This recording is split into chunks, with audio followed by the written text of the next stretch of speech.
Fresno is the biggest city in California after San Francisco, and it would be the largest city in 28 states. So pretty important part of the state. Welcome to the Founders Frequency Podcast. My name is Esteban, and I'm really excited to have Elliot Balch here, CEO and president of the Downtown Fresno Partnership. This conversation is going to be really awesome because Fresno is a city that I've always found very interesting. I have family there, so between Lindsay and Fresno, I was always between the two. So seeing a lot of really awesome progress, and now that we have you here, Mr. Balch, really excited to get your take on what downtown Fresno is experiencing, the momentum that I've been seeing for sure, and I'm sure you have with revitalization efforts, and that includes, getting more people living downtown, street improvements, all these things. So I will give you the floor. Feel free to introduce yourself, and then we'll get into it. Sure. Well, great to be with you. It's great to have these kind of cross-valley conversations, I feel like, because there's a lot that we can learn from how we're doing things. And my history, I grew up in Fresno, went to, Fresno schools all through, left for college. While I was away, I got real interested in urban growth. I got real interested in the valley's air quality. And I found myself coming back here. Wasn't necessarily expecting to, but quickly got working and volunteering on the things that were about the heart of our community, about downtown, volunteering, doing events, which I can talk more about, and also working for a little while at our redevelopment agency, which was heavily focused on downtown, later in local politics in a state legislative office. Then I worked in Sacramento as part of that role. And so that was the second time that I left. And that was in 2007. And then came back, worked at the city. I'm fast forwarding through some things, but left a third time to get my master's in Chicago for a couple of years and came back in 2016. So some people are boomerangs. They leave and then they come back. And I figure after 3 times, I'm more like a yo-yo. I just keep going and coming. But every time that I've left for work and school, I've really gotten re-energized, re-inspired with things that I see happening elsewhere, and just the dots connect for me. And so the growing up here is an important part of how I see Fresno and downtown and the future of our region, but also having left and seeing things that work elsewhere and wanting to bring back the best to the valley is also an important dimension. Starting as a volunteer, working on events in downtown, feeling like downtown needed to be a fun place that everybody felt connected to. That turned into working at the city of Fresno as a downtown revitalization manager for 5 years, creating the property and business improvement district that we still have today. It's been renewed twice since, but working with the property owners who supported that through a petition and a vote, doing all the process to make that possible. It's kind of a full circle moment for me coming into this organization 2 years ago now as the CEO, because it was all that work all those years ago that made this organization possible in a way. We also did the Fulton Street project while I was at the city of Fresno, and I was real involved with the pre-development phases of that, the planning, funding, legal, design phases. So it's been different roles over the years, and all based on just feeling like this is a very important part of Fresno. What I really say these days is that it's an important part of our valley's future. And the reason that's important is because we got to think about how we're going to be sustainable and how we're going to have a dynamic economy that's able to lift our region up the value chain in terms of the things that we are about exporting. And I think downtown has a role in all those things. Yeah, thank you again. I feel like you've kind of summarized what this episode's going to be about just in that introduction. So really appreciate that. I wanted to let you know too that 2016 was the year I came back to the Valley from Chicago as well. So the difference was, I was getting a bachelor's at Loyola Chicago. So came home. Actually, I moved to Fresno with my grandparents because I thought coming from Chicago, the place in the Valley that I would come back to where there would be work would be Fresno. It would make most sense, right? So spent a couple of years there, then moved my way back to Tulare County. But Still always in Fresno, pretty much every weekend. In a perfect world, I'd live in the Pacific Southwest building or somewhere close by because I think it's incredible. It's a gem of the valley, right? And I wanted to highlight parts of the downtown Fresno revitalization that I've been seeing. That includes everything from Chick Chansey Park that's pretty packed, and it does get a lot of visitors, including Fres Yes Fest, a lot of monthly or weekly farmers markets or festivals that close down the streets. And it does feel sometimes when I'm downtown Fresno that uh, I'm not in the valley necessarily, where it feels like you're in a large metropolitan city, which Fresno is. And I think it's just me understanding that Fresno is growing, and when Fresno feels like a big city, it's because it is. So, what's the mission of the Downtown Fresno Partnership in this whole puzzle, right? Because we're seeing Fresno slowly revitalize, and some parts faster than others. And I would argue that Downtown Fresno is one of the places that is revitalizing faster. So, what does the partnership have to do with that revitalization?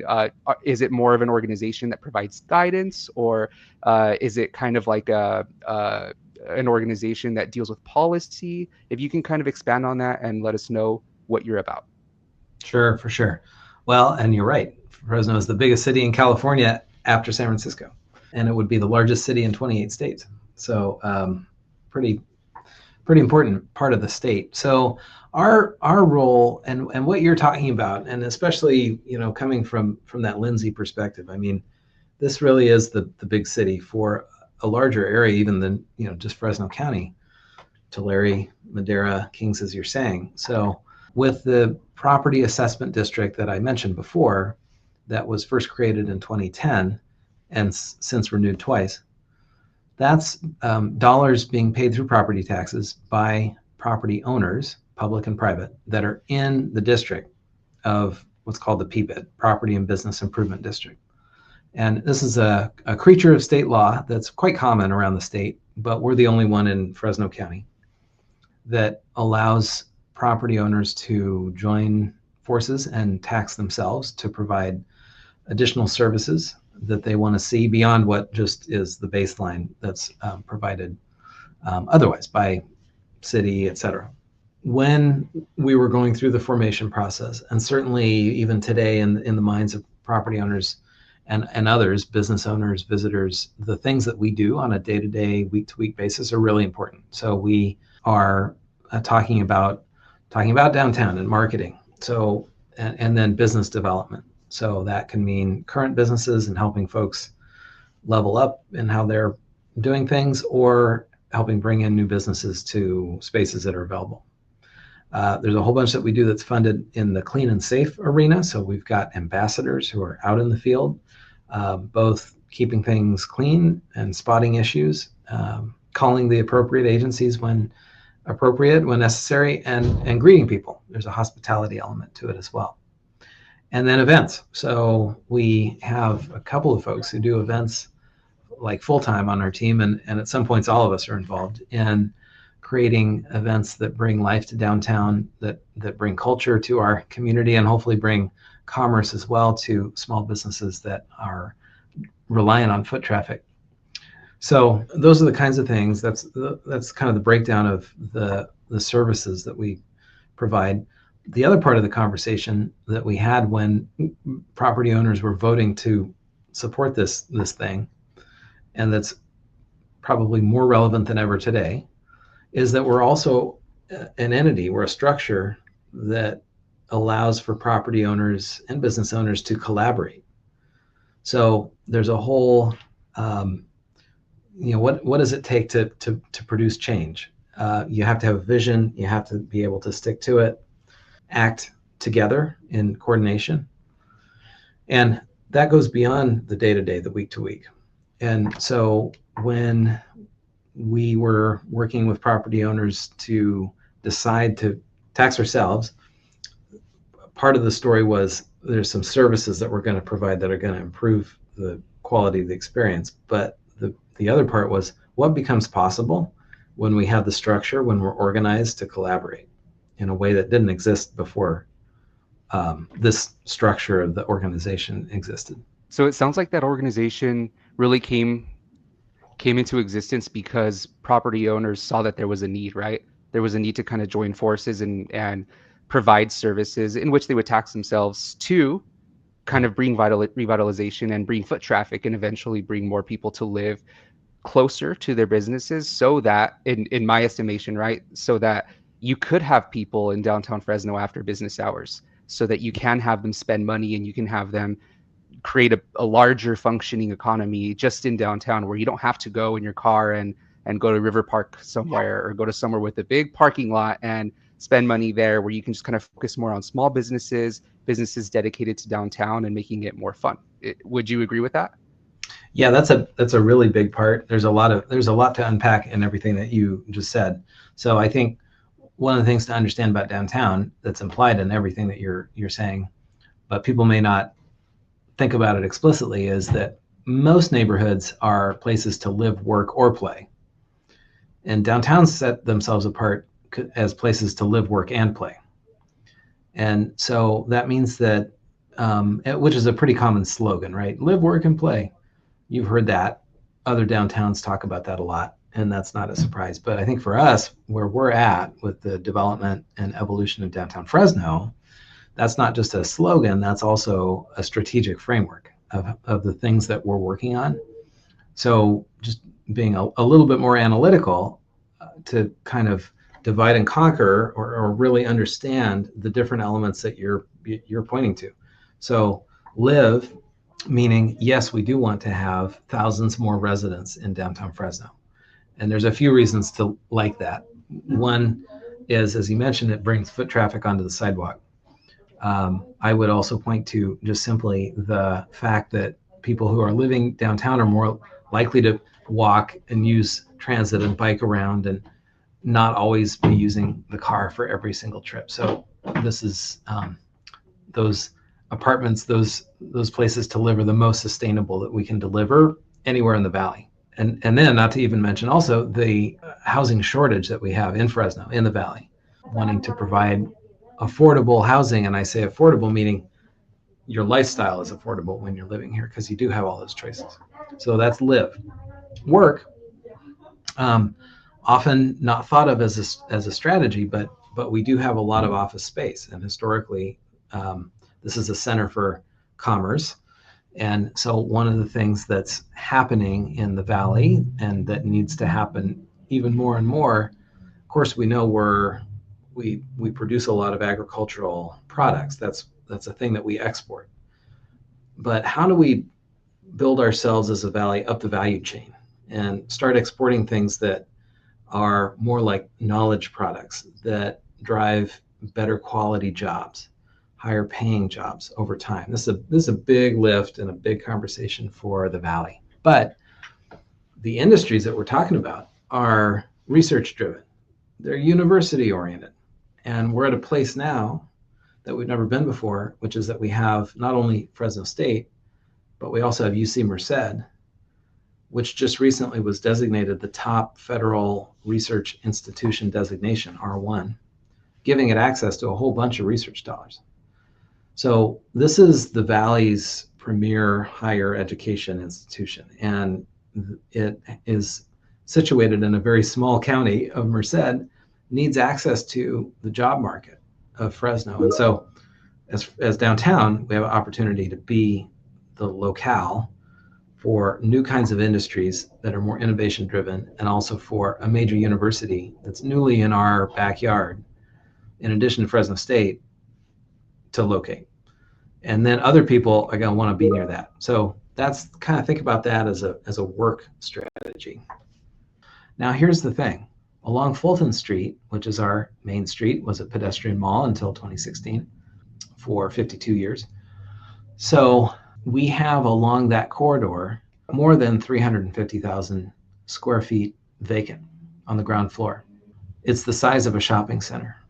So it is true that we have small businesses. It's true that we have small spaces for local businesses. It's also true that a healthy retail environment has national tenants in the mix, brands people know, and that might be unique in the valley, clustered here in a certain way. So work that we're doing now, and when I was talking before about collective coordination of property owners, this is really what I'm talking about, is that you can't fill one building with a national tenant. They're not interested in being the one. They want to know what the environment, the whole vision is that involves 40 different properties. And so that's what we're orchestrating now. What I'm talking about is a retail center that serves a 60 to 90 minute drive time and 250,000 households. And that's really what it takes to serve the amount of retail square footage that we have. So it's very much beyond just what we can serve with downtown residents only, although they play an important role. The real question is, how do we return downtown to being economically relevant on a daily or weekly basis to folks who are in a multi-county market trade area?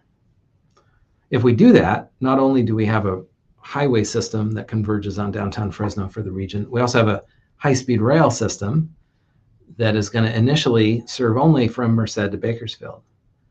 But this is something that you could actually get on the train in Bakersfield and get off in downtown and walk 2 blocks and actually have a great retail and entertainment experience.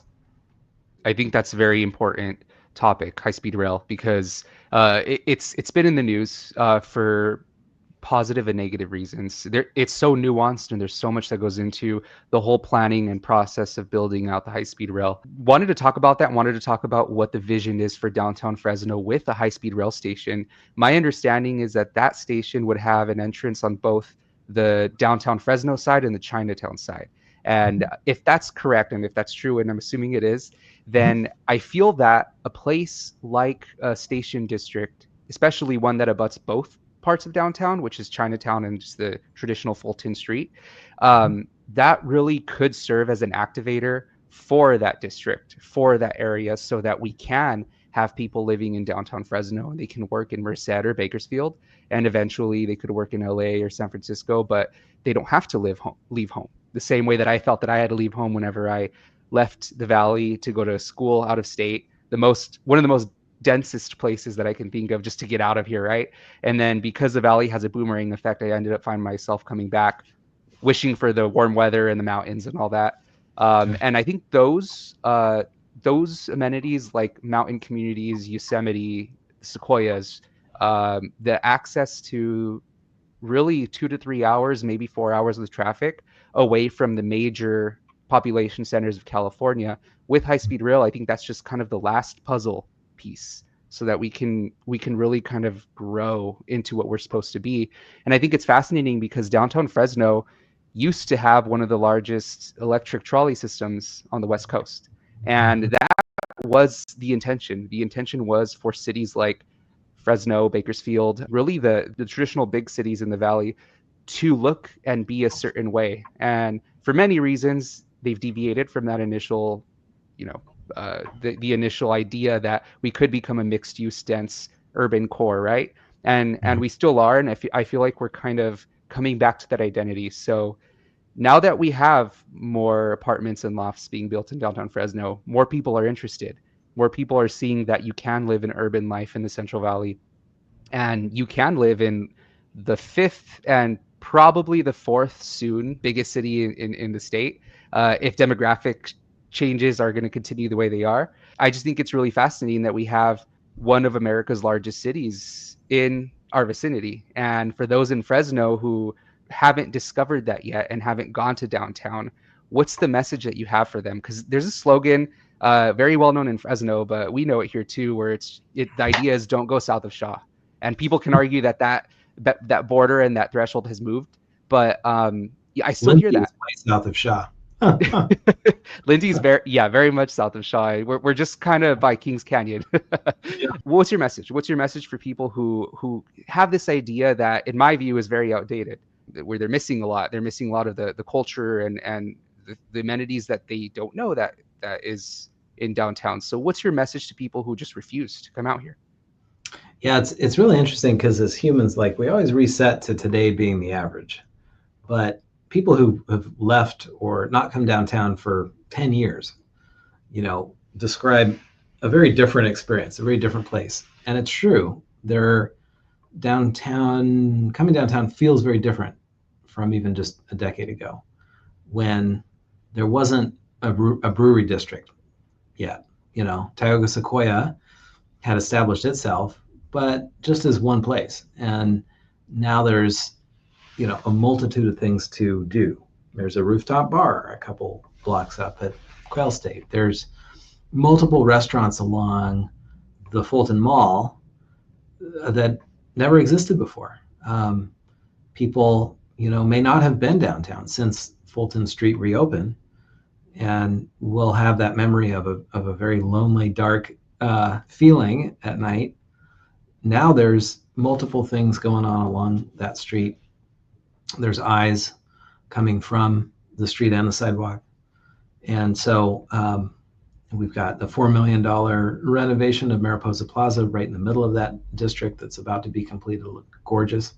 So there's an activity level that's different. And from pre-pandemic to post, we've seen not only a rebounding, but an increase in the number of people who are coming downtown through the course of the year.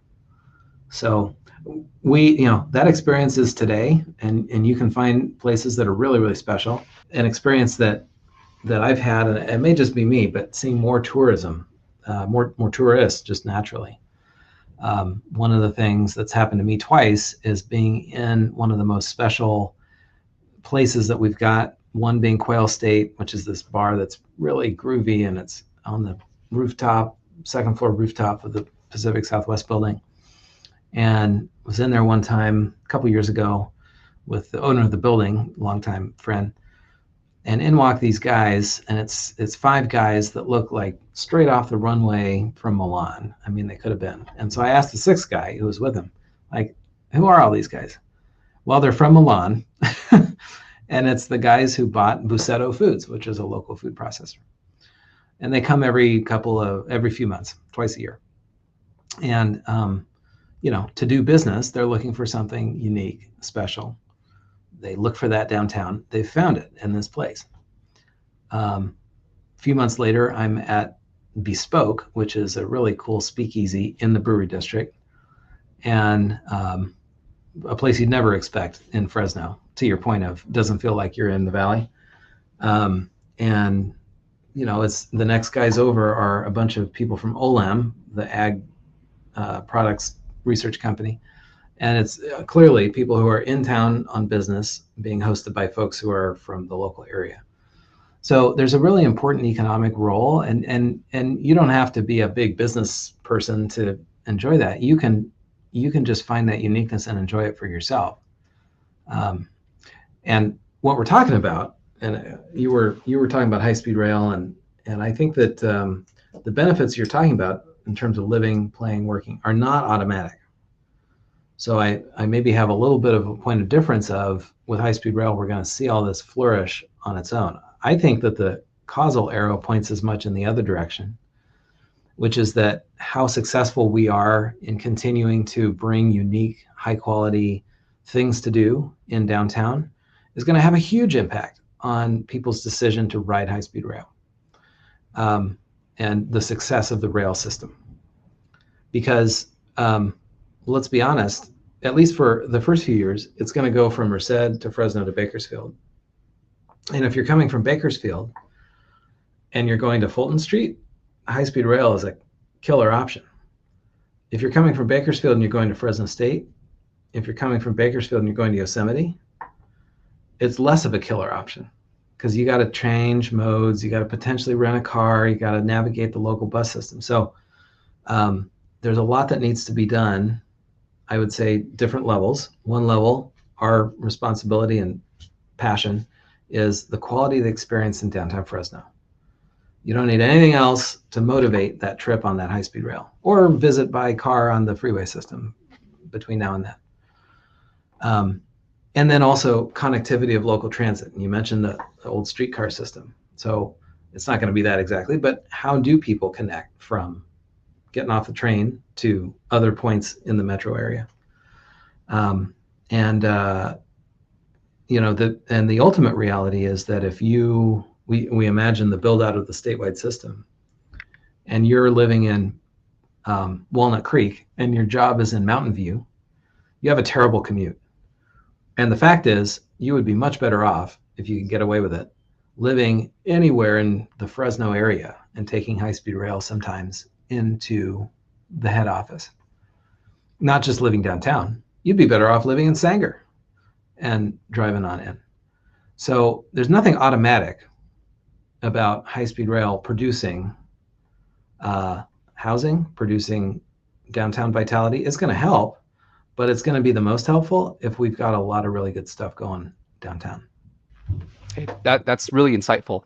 The traditional thinking is that big projects are what will spur development, right? In this situation, it would have been high-speed rail spurring all these things, but it seems like the approach that yourself and Downtown Fresno Partnership are taking are to really prepare downtown for the high-speed rail so that people can already be there and there can already be things to do so that when it's operational, you have people saying, well, look, there's the Why Not Wednesday festival, or there's the the market on Kern or something, and I really could go down there and take the high-speed rail to do that. And you're getting the freshest food really anywhere in the state and probably the country. Sure, why not, right?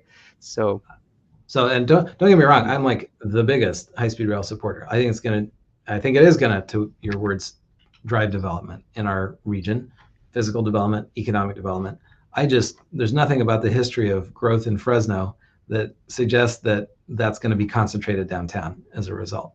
And so if we want that quality of the growth and we want to have it really drive to the heart of our community, we're going to have to do some things that are very intentional.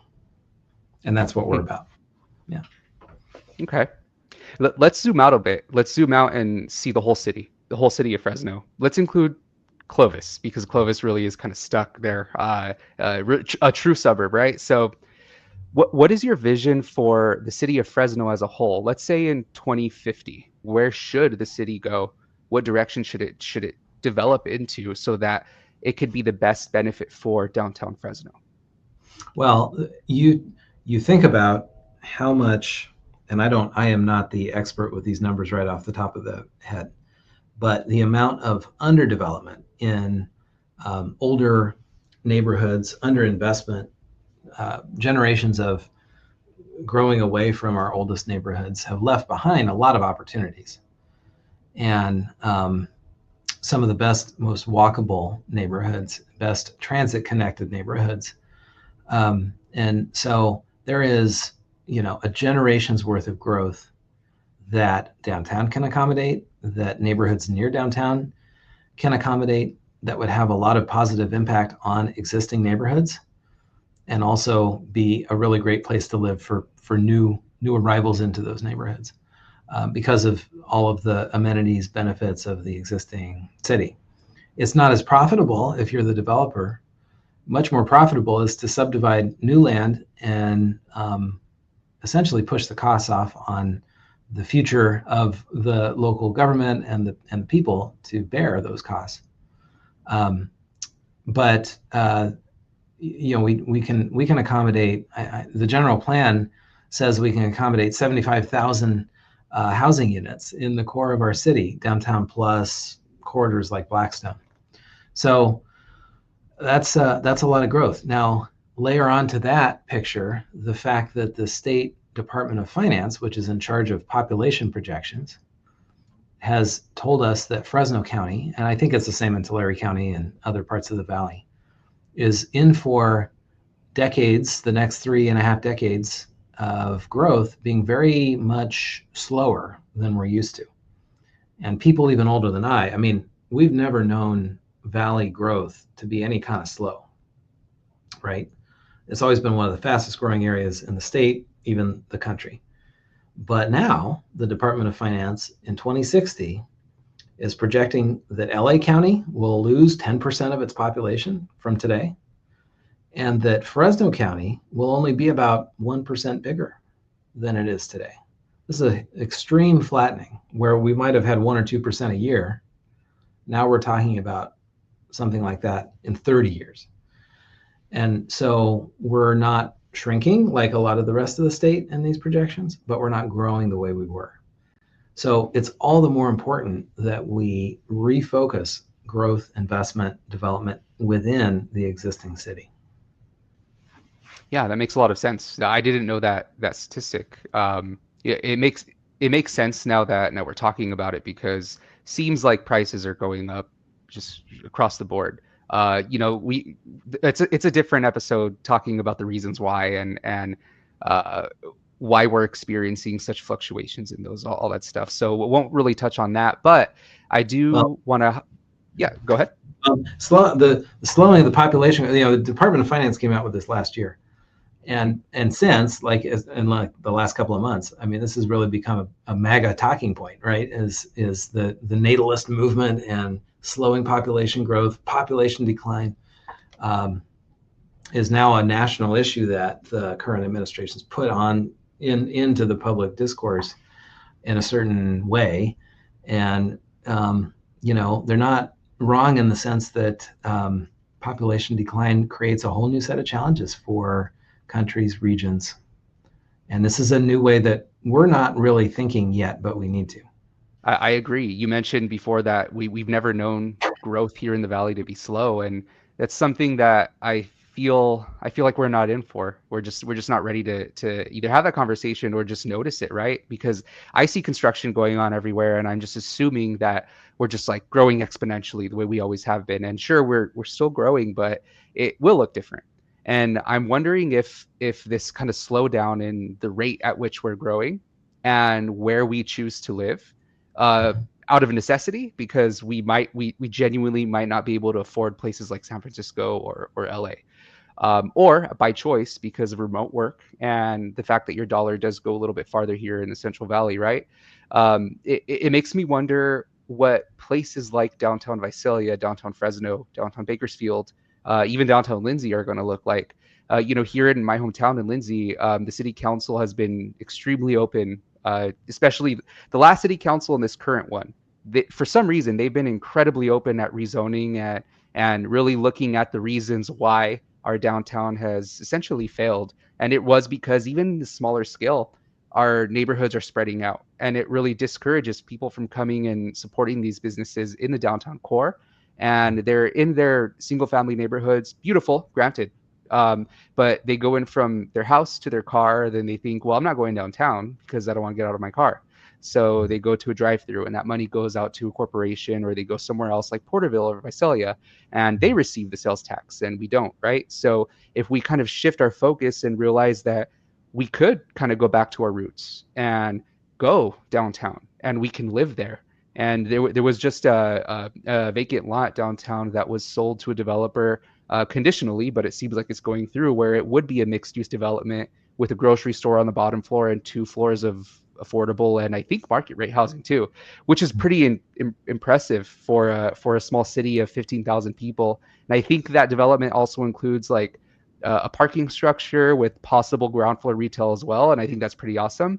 So it's Yeah. nice to see that there's a trend here in the Central Valley and even small cities like Lindsay and in Bakersfield. I had an episode where I spoke with Andre Gonzalez, and he's a councilman who is overseeing the ward of downtown Bakersfield, and he said that it's kind of taking off over there too. People are noticing that you could have an urban life in places like Bakersfield as well. Yep. And Bakersfield's not too far off from where Fresno is in population. It's a matter of like 100,000 people right now, and Yeah. um, I think it's awesome. I think it's awesome that there's a shift in that, and really briefly bringing up things like politics with MAGA talking points and liberal talking points as well that seem to kind of just butt heads, right? I think downtowns could be quite literally a meeting place between the two extreme polarized sides of our political spectrum, where you could have environmental sustainability if we focus more on infill and saving our water, right? Because it takes so much less water to kind of provide that to a mixed use development that's more vertical than 500 houses with yards. But then also it's great economically, because on one parcel of land you could get both property and sales tax revenue, and that's just better for the general fund, and rethinking the way we design our cities and rethinking the way we choose to live. And the mere fact that if you live in a walkable neighborhood, you wouldn't use your car as much, or you would just choose not to have a car. And that's one less payment, actually, two, because you don't have a car payment, you don't have insurance. And if we rethink in an age where everything's rising, where things seem to be so unaffordable, maybe we could do with more dense downtowns, more local jobs, more options. So Yeah. what's your general response to that? Because I feel like there is a trend that we're seeing in the Central Valley and all across the nation as well. But it's nice to see that it's happening here, where people are focusing on their hometowns, on their downtowns, and realizing that we really could have a lot of energy, a lot of really cool stuff. Yeah. I mean, all these things build on each other. And one of the things I remember learning, I got real interested in shared mobility as sort of an extension of transit systems, car sharing, bike sharing, other kinds of things. When I was in Chicago, and there's a lot of the associations of people who are doing that kind of work across the country, headquartered in Chicago, and brought some of that back here to Fresno. The thing I remember hearing, I think this is based on Chicago and Boston, is that every car share car would eliminate 9 to 13 private cars. So think about what that means. That means that, like you said, you don't have to individually pay your own car payment, all the maintenance costs, gas, etc. And what does that imply? Well, it means you're not using your car every day, or the shared car every day. That means that there's a transit system that's taking the bulk of the load of the transportation that you need. So transportation systems are an important area of building, I would say, for our valley cities. The other thing you could think of is, for a lot of our households, is like maybe there's a job that is out in the rural area. So the breadwinner in the household needs to take the car to do the job. So then who's left behind? Well, disproportionately, that's a woman or a mother, kids. That's just the reality of a lot of how our economy works. So they don't necessarily need the car the same way as that breadwinner, but there's an opportunity for a shared vehicle in that case as well. So think about vehicle sharing as maybe more of a second car solution, so that people don't have to have 2 cars in a household, which is not uncommon, right?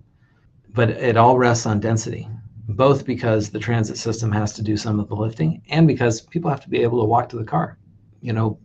As I think what we'll find is that more becomes possible, the better we're doing at creating a bustling multi-use downtown.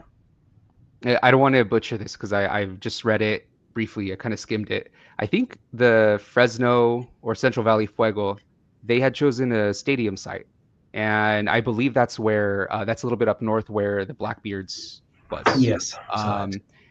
Yeah. And I know that follows a lot of negotiations that this has gone on for years, that specific soccer team has had with downtown and other parts of the city and leaders in the mayor and all that stuff. And eventually they came to the decision that they're not going to locate downtown, but more north in the city. What I want to ask about that is, how could downtown take advantage of a stadium that isn't located in the downtown areas, right? In those districts, but could still draw a lot of people, where maybe after a game, people could say, hey, you know what? We're feeling good.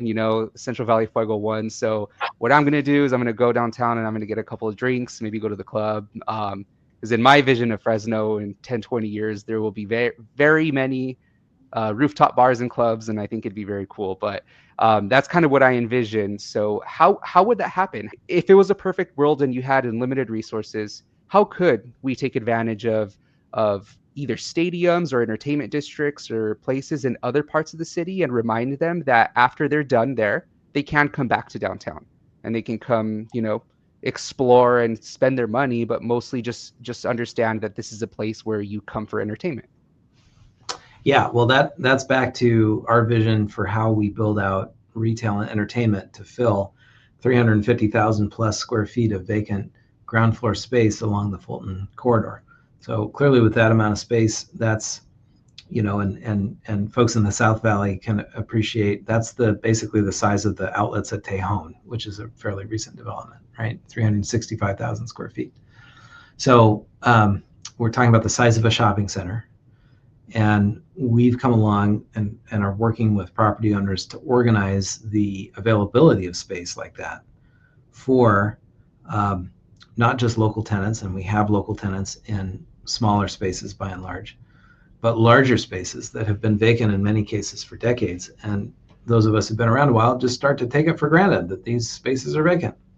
But that's not acceptable. And so as we fill out spaces that are available for larger anchor foot traffic driving retail and entertainment brands, tenants, you put a few of those together along the corridor, and you're talking about a region or a center, a district that's unmatched in the valley,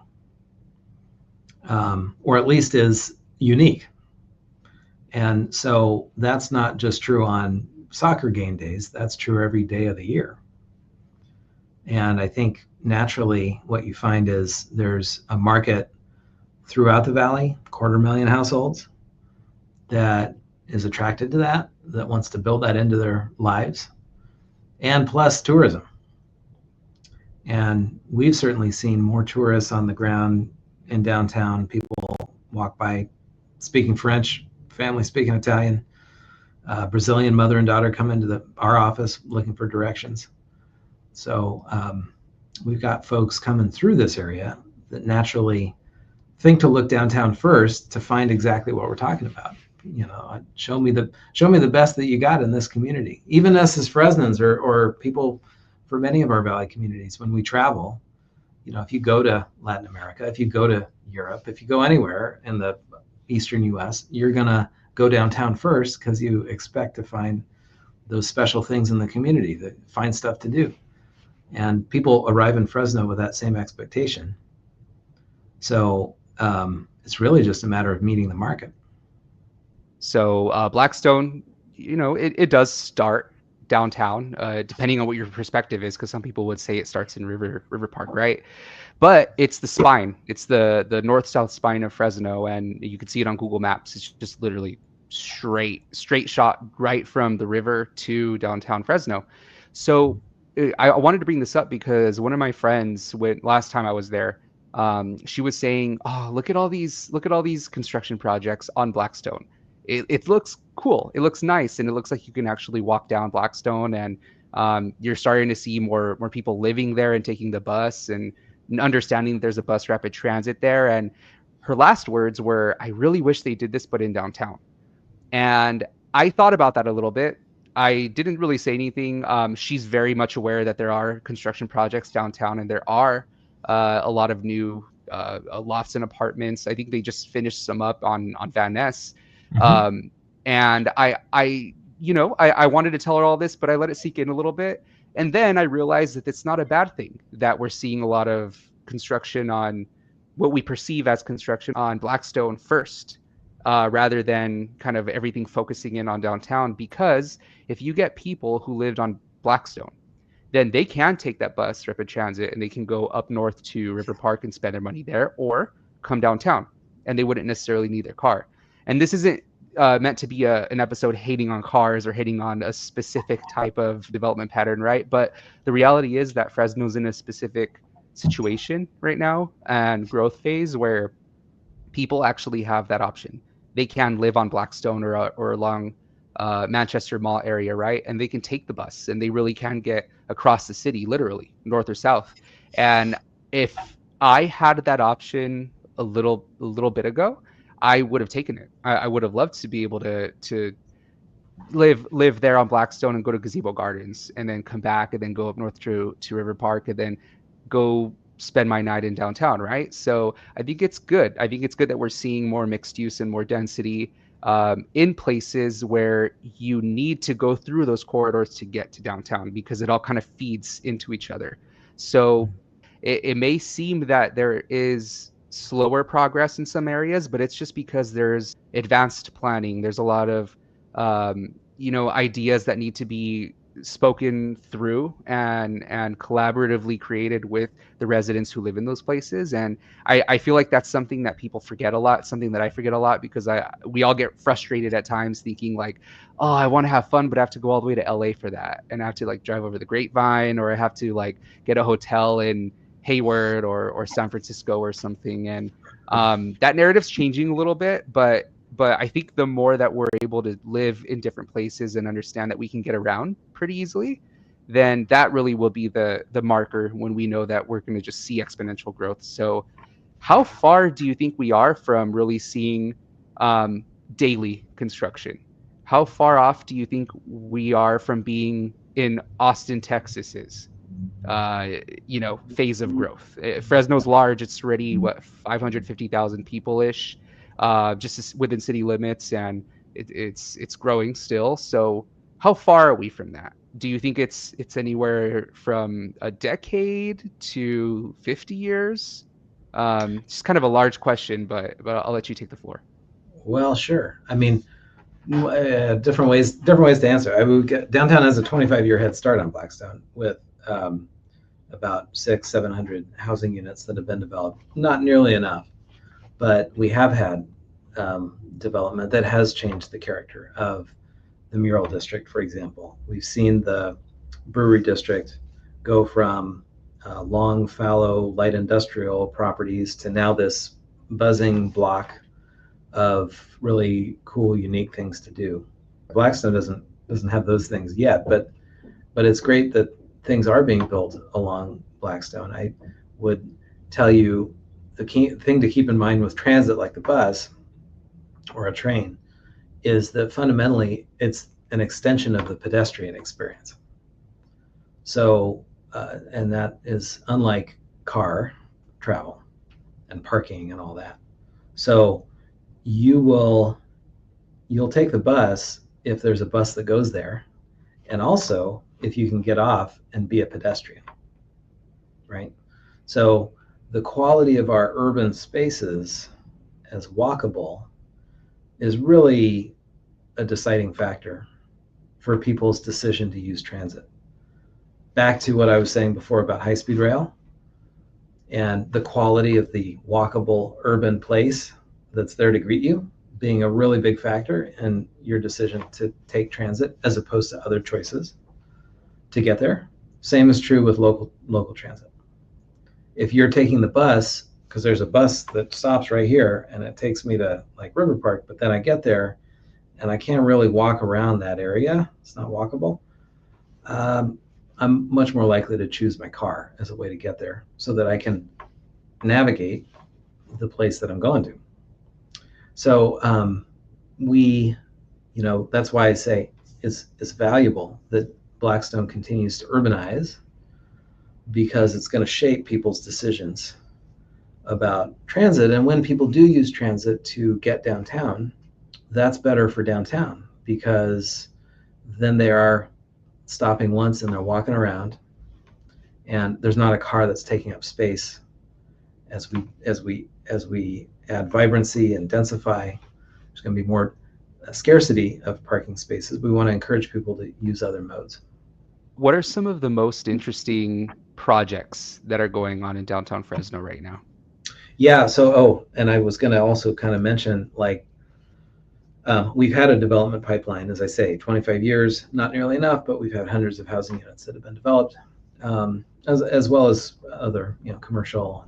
So the thing now that's the big like gas pedal is that now through October, so this is really happening very fast. It's long been envisioned and planned, but now with state funding, the city's moving very fast to build, or I should say to rebuild 9,000 feet of water mains, 6,000 feet of sewer mains, and that kind of infrastructure that we're talking about is what you need when you take a building that was commercial and maybe it had a couple of restrooms for a store, and now it's 20 or 120 housing units that all have a kitchen sink, a shower. It just means something for the size of the pipe in the alley. So some of these pipes are 125 years old or so, And so we have life cycle replacements, but we also have the need to upsize and get ready for development of the kind that you're talking about, the kind that we want. And that's a cost that would otherwise be borne by the development process and ultimately by the cost of the unit, and thus ultimately by the resident in some way of the housing. So relieving these projects of that cost is a big deal that will help more projects happen faster. So we've got a number of projects that are in the pipeline that are figuring out financing and also are looking to infrastructure investments to help their bottom line. Yeah, those projects are in the pipeline, no pun intended, right? Yeah, that's right. Yeah, Yeah, I also know that there's the Monarch. That's really the first. I have all these facts and stats in my head, and they get jumbled yep, sometimes. I think yep. it's the first housing development in Chinatown in a long time, long time. Maybe I That's right. believe, yeah, Fresno's Chinatown, I believe, is one of the original ones. Definitely in the state, obviously.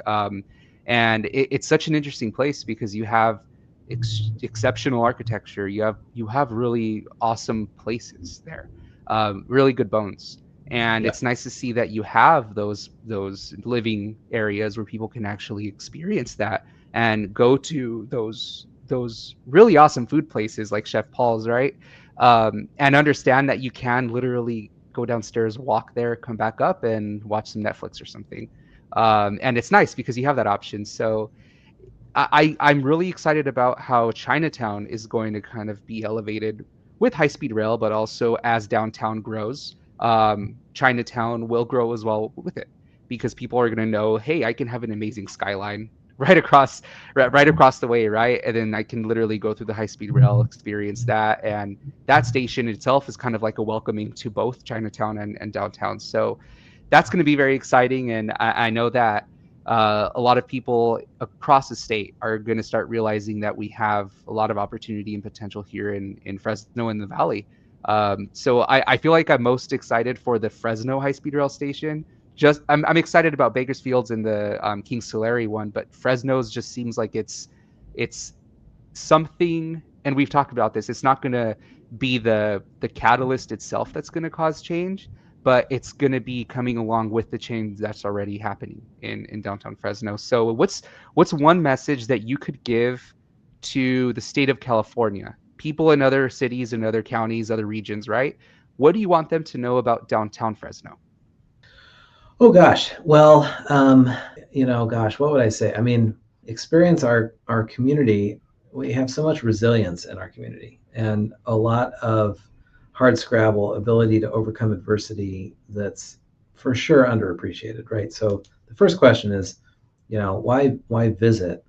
We have amazing mix of cultures, food, um, but we also have this really kind of, I don't know, if it's is it a chip on our shoulder or just the struggle that's built into our place, and that's a really special, unique thing. When you get to downtown, you're going to find places that are really cool, that are unique in the valley, and we're working on creating even more of those kinds of places, so that our own people and folks from throughout California and beyond can have a wonderful experience when they make Fresno and downtown Fresno their destination. I love that, and I think that sentiment is shared with people who already live in downtown Fresno. I got my first tattoo. You can see it. I got my first one there at Iron Brass on Stanislaus. Those living quarters and apartments are incredible. I think they're awesome, and it's nice to see that Fresno, especially downtown, is kind of going more in that direction where you can have people literally living above their shop, and you can have people who spend their whole day in downtown. And the narrative is changing because they're saying, I don't know if I want to go north of Shaw. I have everything here. I have a grocery store here. I'm comfortable. I would have to get in my car, then just kind of make my way out of here. It's more convenient that I stay here. And I think that's the change that we're starting to notice too, where you have people who are so hesitant to come down to downtown, but then you're starting to see people who understand how nice it is and how beneficial it is to have everything so close to you and so walkable, where they're starting to say, I don't know about North Fresno, you know, Yeah, no shame to North Fresno. Uh, yeah, awesome places, incredibly beautiful neighborhoods, lots of trees, which is what I appreciate about the city. But you're seeing that change. And I think it's really interesting because yeah. growing up, it was always you avoid places like downtown. And even when I was a kid, you heard people say avoid Tower District too. Mm, And that's obviously changed, right? So yeah. it's nice to I see think that that's changing a little bit. one thing I've observed, and I think it shows up in the data too, not just with our downtown, but urban places across the country, is that with the pandemic, we'll see if this is a forever thing or just coming out of the pandemic, how much we all learn to value authentic community, the ability to be um, able to connect to people like in person sometimes, because there's a lot of virtual, and here we are online talking. But sometimes you need that in-person experience, and you want it to be authentic. And so, really, authentic in-person community is downtown. Is that kind of area, and it's not. It doesn't have to be your whole life. Like you might still be working remotely. You might be online a lot, but the ability to step outside and you're part of a community of neighbors, um, workers, other businesses, etc. That's really a positive selling point differentiator for downtowns in this post-pandemic age. Totally agree. Well, thank you for coming on, Elliot. I really appreciate it. It would be nice to reach out to you and for you to come back on in the future so you can give an update about anything that's interesting happening, or we can kind of check to see where downtown's progress has been. Yeah, I'm really excited. I'm always rooting for Fresno and downtown. Love it. As I mentioned before, I spent some time in Chicago, so I'm looking for those amenities, and that just doesn't go away. Once you experience that freedom, it's Yep. really hard to kind of move away from that. So I'm Yep. excited. I'm excited, and I'm seeing nothing but progress. Appreciate it. Thank you so much. And I look forward to speaking with you again. Likewise, and anyone watching, come see us. What's the best way that someone could contact you and learn more about what Downtown Fresno Partnership is doing? We have an amazing website that our team keeps up to date with things to do, businesses. So much is there at downtownfresno.org. Awesome.